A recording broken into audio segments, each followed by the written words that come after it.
an alien created to cause destruction crash lands in Hawaii and into a young orphan's heart.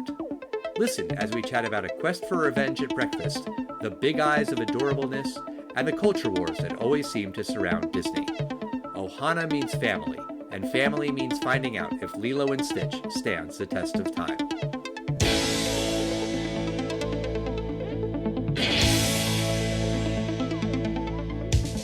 Test of time, James and Alan have their say. Do the movies you love still hold up today? James says gladiator with a glut, and Alan says as a father blah blah. It's the test of time, James and Alan have their say. Do the movies you love still hold up today? Test of time, James and Alan have their say. Do the movies you love still hold up today?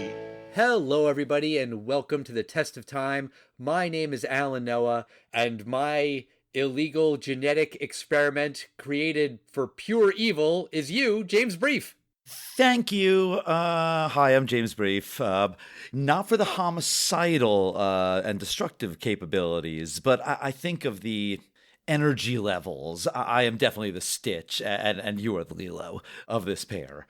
Okay, I will go with that. Were you familiar with Lilo and Stitch? Like, had you ever seen this movie before?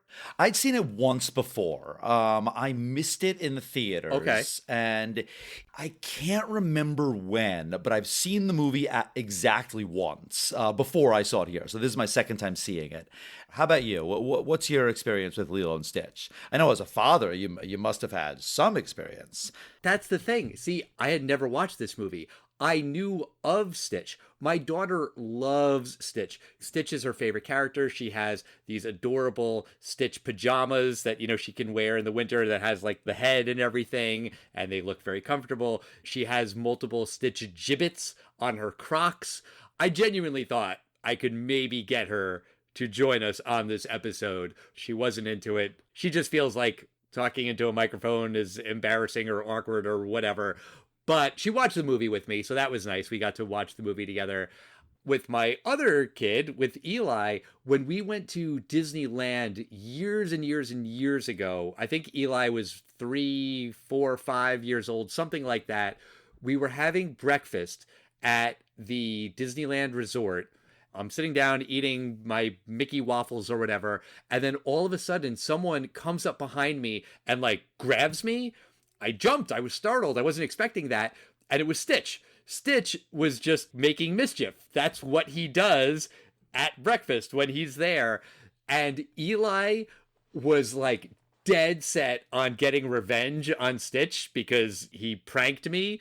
It was so, so cute. We spent the rest of that breakfast just sneaking around the place trying to sneak up behind Stitch and yell boo. And Stitch was never fazed. He had no reaction. And Eli was so determined. At a certain point, we're like, okay, it's time to go. We're going to Disneyland. Yay, Disneyland. Let's go into Disneyland. And Eli was like, I just want to get Stitch. It's okay. Also, the ride. I remember when Courtney and I were at Disney World before we had kids, we did Stitch's Great Escape, which I remember thinking was fun. I know it's not there anymore. It wasn't there when we went back with the kids. But it's crazy that I never actually sat down and watched this entire movie start to finish.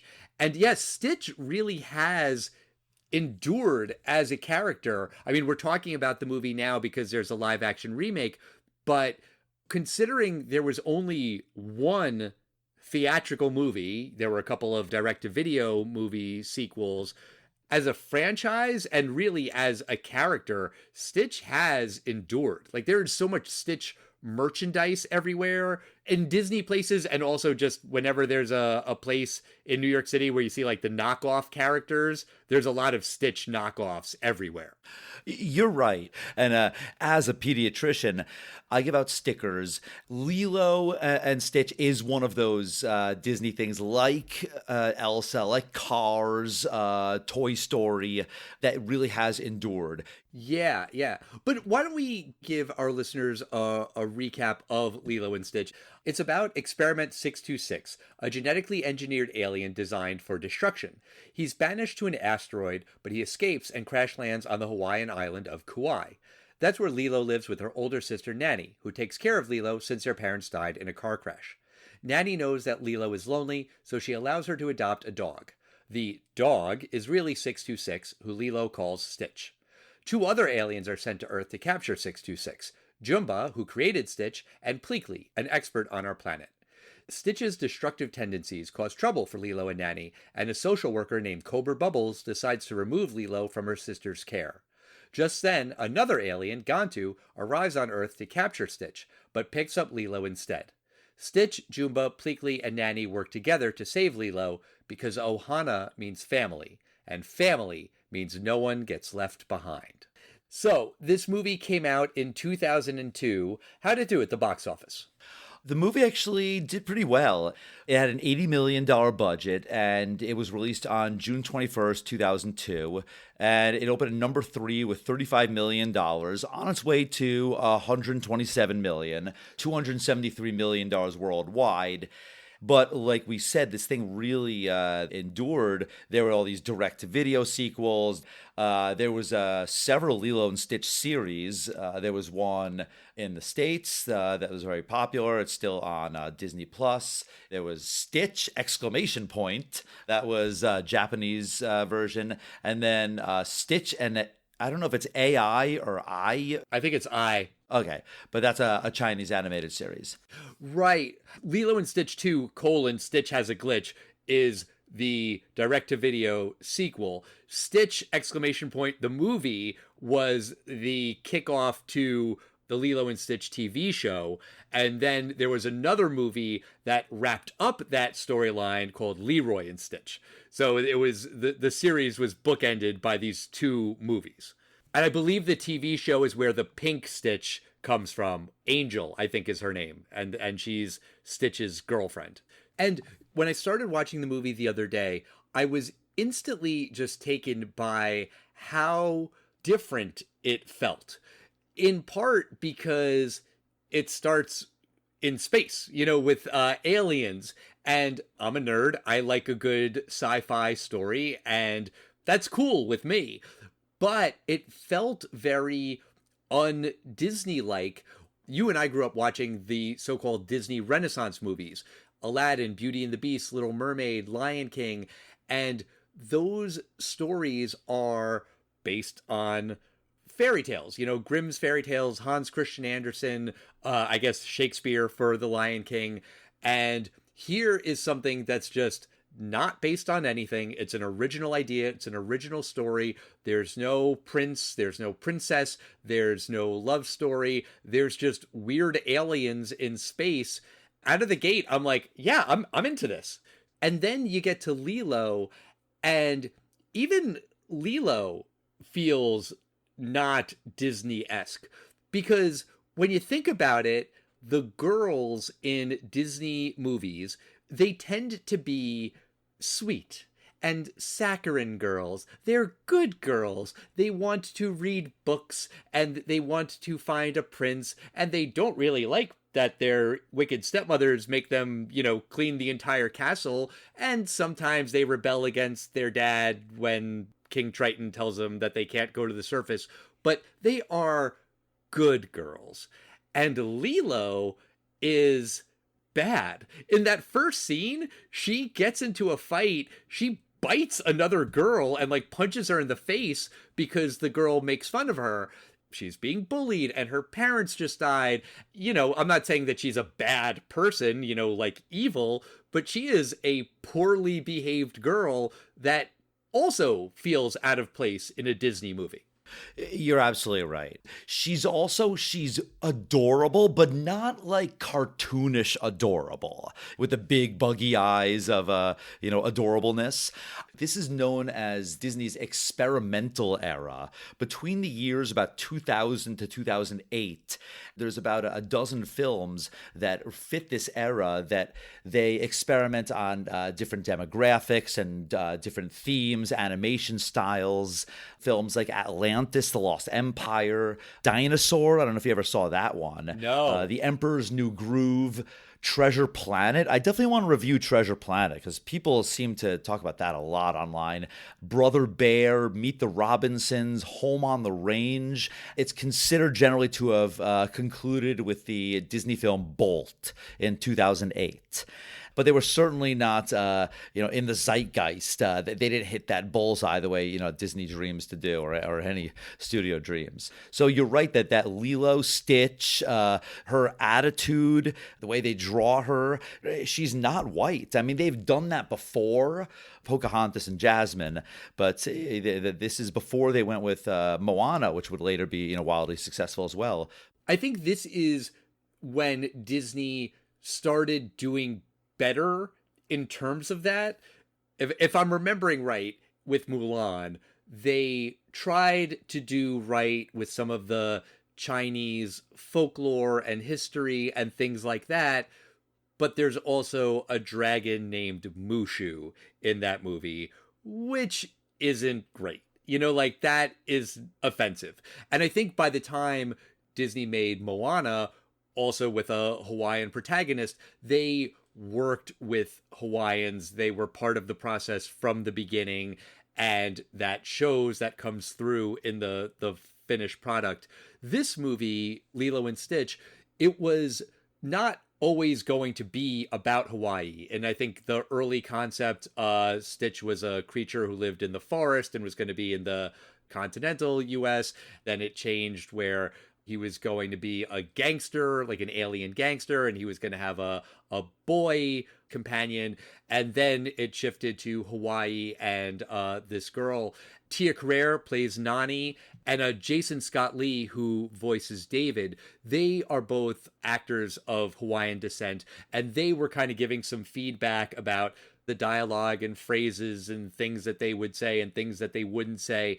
And while they were scouting in Hawaii, I think they were taking a tour to learn about the movements of the hula dancers. That's where they kind of got this idea of ʻOhana, which is about not just your biological family, but the bigger family, your chosen family, a community. And that's not unique to Hawaii. I think that exists in many cultures, but that is a very big deal in Hawaii. And when they kind of got that sense from that tour, they sort of reworked the movie again. They included ʻOhana in the movie, and it's kind of almost hard to imagine what Lilo and Stitch would have been without that. It feels like that is so central to what this movie is. But Disney made an effort to make this movie feel authentically Hawaiian, even though most of the cast was not Hawaiian. I feel like I heard or read someone say that in the way that Mulan has Mushu that just kind of makes you go, ooh, there's nothing like that in Lilo and Stitch. There's nothing that's so offensive that you just would have to say, ugh, I wish they hadn't done that. Right.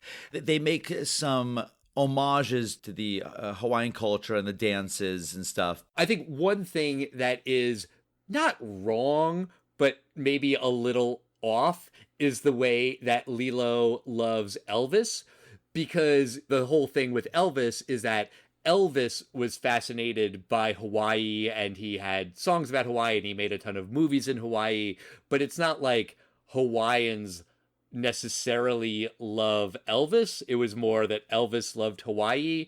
But at the same time, you can't say that people in Hawaii wouldn't love Elvis, because I think Elvis did bring a lot of attention and tourists to Hawaii. I guess you could argue if that's good or bad, but also he's Elvis. He's the king. So people everywhere love him.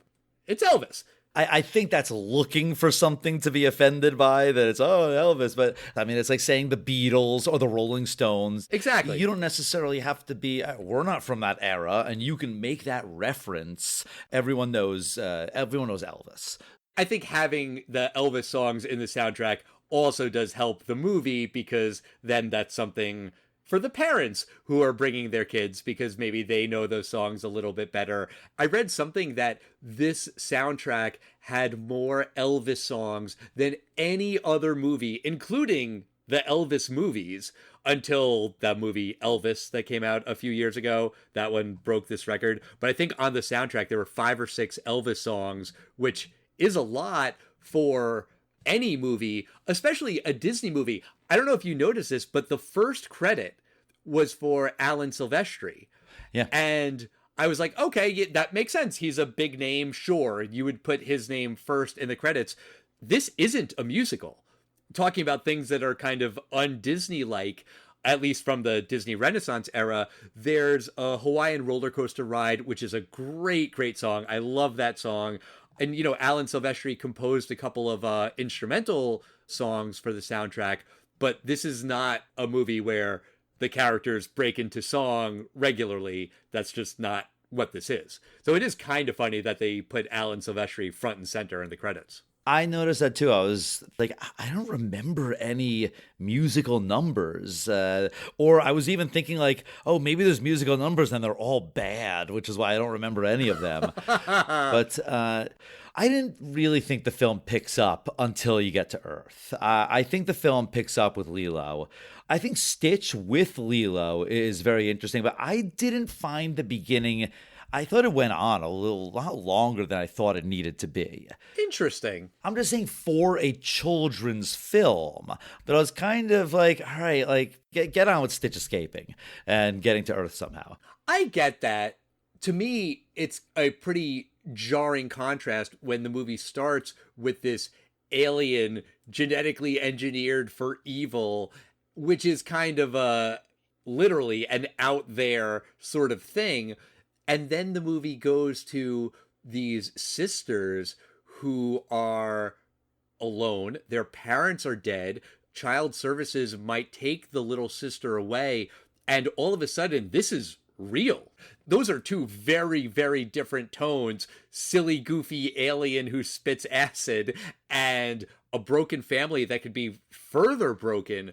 But I think the movie does a good job of balancing it, especially with the fact that Stitch is this terror. He bites the guard, and then the guard says, does this look infected? Then we see Lilo, who's also kind of a terror. She bites the girl, and then the girl says, does this look infected? So they're both agents of chaos, and Stitch brings so much more chaos into Lilo and Nanny's life, which is already very chaotic. I feel like it works. I feel like the way that it sort of shows Lilo her limits and where there should be lines. And, you know, there's a lot of talk about good and bad. Lilo doesn't mean to be bad. And then she's talking about Stitch, who is pretty bad, and she has that coloring. Here's your good and your bad, and the bad is pretty much all the way up on Stitch. Like he's virtually all bad, but they're trying to be good. And so they can help kind of bring out the good in each other. Yeah, I mean, there's a lot of elements of E.T. in this film for obvious reasons.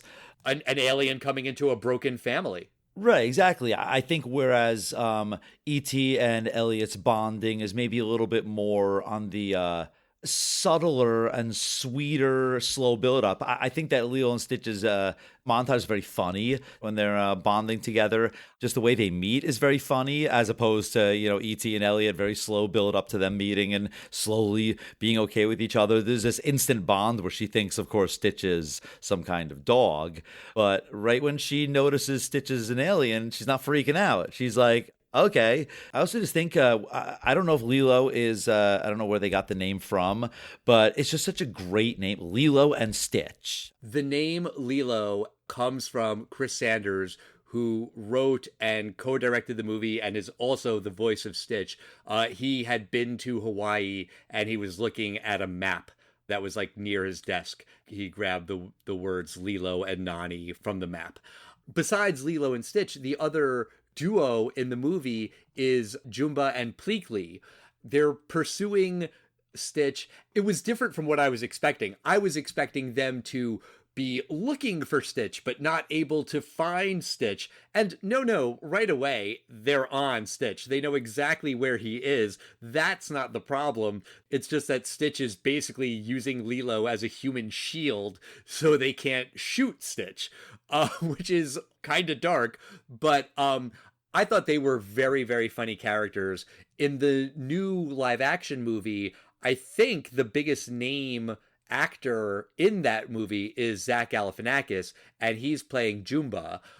So purely by virtue of that, I think there is some understanding that these are beloved characters. You know, people really like Jumba and Pleakley. There is a thing, I don't know if you saw this online. This might just be one of those quote unquote controversies that's only a thing on social media, but in the animated version, Pleakley dresses up as a woman, and in the new live action one, apparently that's not going to be the thing, because when Pleakley and Jumba arrive on Earth, then they turn into Zach Galifianakis, and Billy Magnuson is the actor who plays Pleakley. So they're not doing the cross-dressing thing, and then people are saying, well, why are they doing that? Are they just bowing to the right-wing nutjobs who don't want anything like that? I think that's conceivable, quite frankly. I think it's also just more likely that it's a live-action movie and they're changing the joke. The joke is the disguises are terrible, and clearly this is a one-eyed alien with, like, no bones. The fact that he's wearing a wig does not disguise the fact that he's an alien. But, you know, I think in a live action movie, having it turn into an actor, a human, kind of just makes more sense. So my guess is that's a social media thing, people looking to be outraged at something. When you have a beloved animated film, I don't think the audience wants an exact version of that. You know, you have to make some changes in some ways. Otherwise, you're getting exactly what you already got perfected, or not perfected, but, you know, already done that the way people like it in cartoons. So that might be what it is. Yeah, maybe there's a huge conspiracy. Who knows? But I think also this is a way to get butts in seats. Those are big stars. They're funny people. They're going to get some comedy there. Yeah. I never watched the other sequels or the TV show, but apparently in those, Jumba and Pleakley are pretty clearly a gay couple, and so people are kind of mad about that being undone, which I do get. I think it just looks bad. I think it's just the optics. The optics kind of make it look like, oh, are they just bowing to right-wing pressure? When probably not. Maybe, but you never know. I think you've defined why they're absolutely damned if they do and damned if they don't. Because Sure. Why is the public really scrutinizing every little thing? Just remake the film and you can make changes. Like, yeah, you can make live action changes. Yeah, make some aliens into humans if you want to. Luckily, you know, Lilo and Stitch doesn't really have much in the way of controversial casting choices and things like that are going to really stir up those people on the internet. In the world we live in, every little thing is politicized and carved up into two sides, and You're it right. is maddening and frustrating, and I wish that was not true.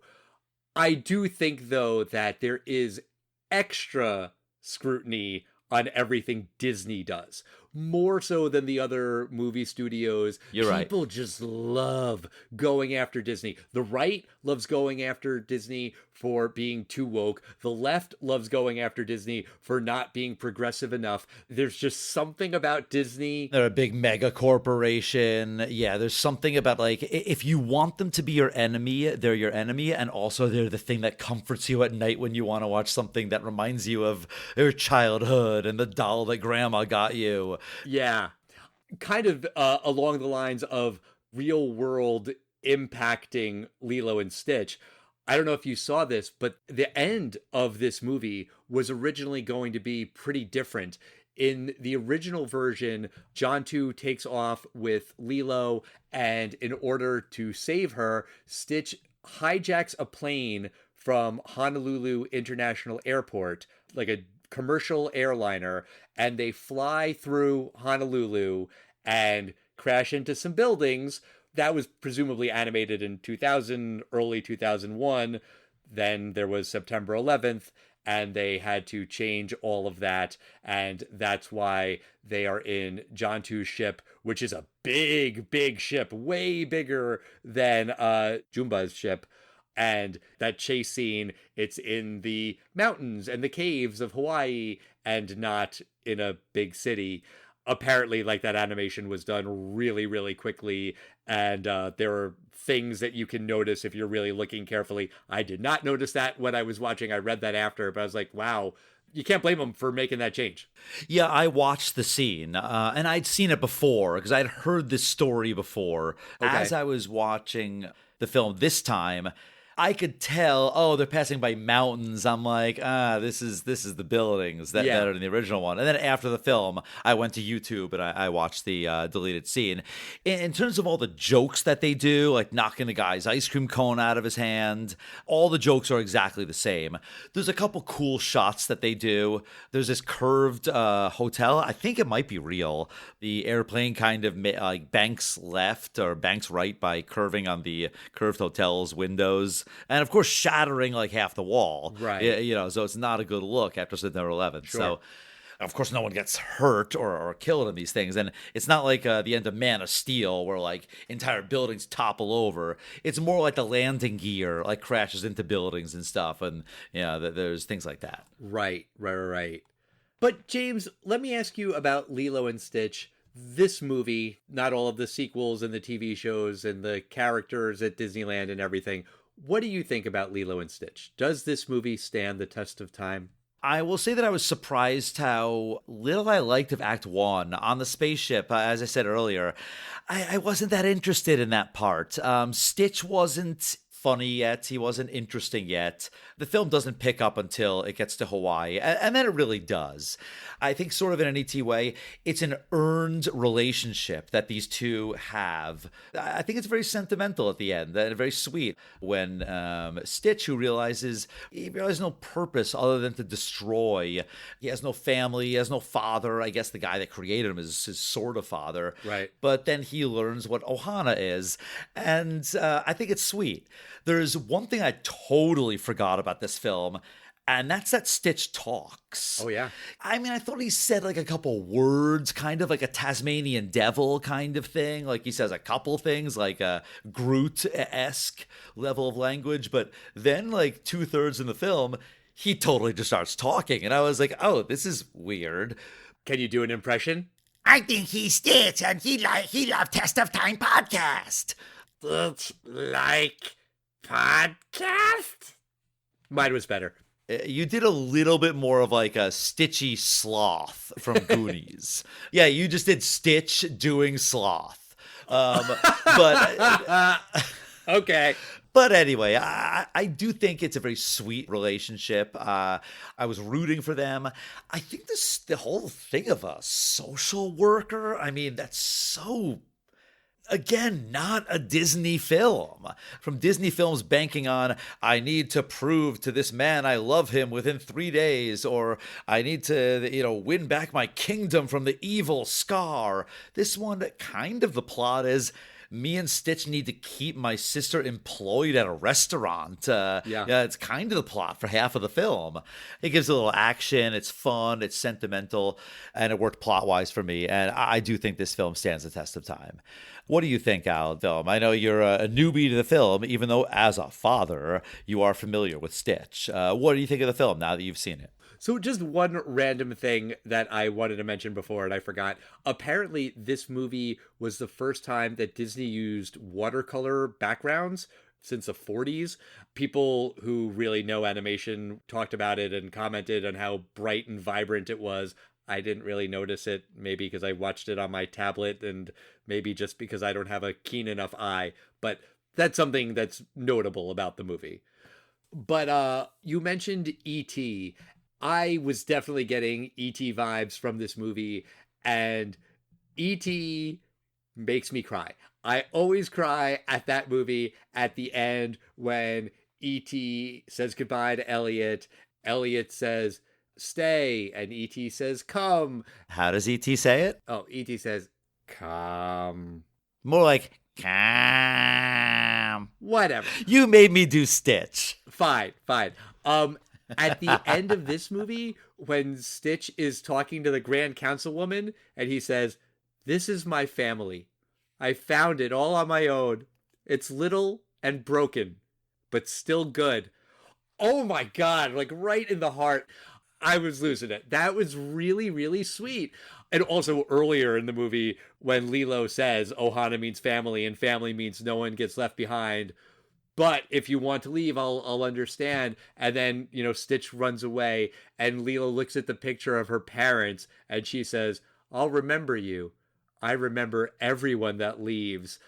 Oof, like that got me. Like, this movie is tough. It is sad and also really, really sweet and really beautiful. And I think the concept of Ohana is just this wonderful, wonderful thing that, again, you don't have to be Hawaiian to understand that. I think it's great that it is so important in the Hawaiian culture. It's just a thing that lots of people can relate to. I mean, are you my Ohana, James?